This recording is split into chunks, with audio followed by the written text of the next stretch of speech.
This is TWiT. Let's say a company slaps you with a patent infringement lawsuit. What's your best defense? One way out of that sticky situation is to simply buy the company.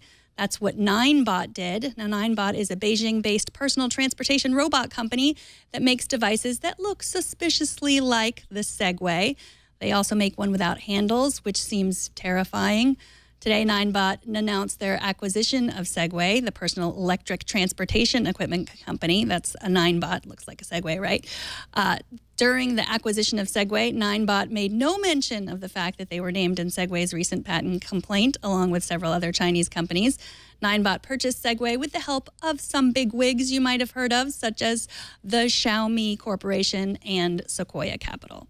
Now, having recently ridden a Segway, I can personally tell you that it's so much fun you totally forget how ridiculous you look while you're riding it. However, when I told super TWiT engineer Alex this, he wisely pointed out that wearing sweatpants every day is so comfortable that you sometimes forget how sloppy you look. But that is not a reason to do it. Thank you, Alex. He never looks sloppy or slappy.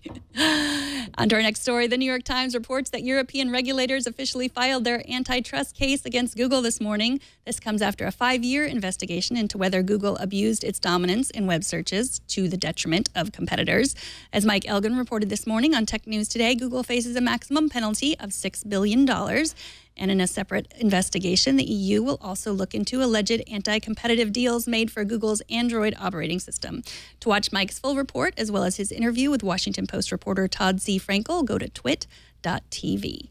According to an exclusive Reuters poll, about 6% of U.S. adults plan to buy the Apple Watch. Men are twice as likely to buy the watch than women. In case you were wondering how you could extrapolate this poll of 1,829 U.S. adults to real people, based on recent census data, this could mean a sale of approximately 15 million watches in the U.S. alone.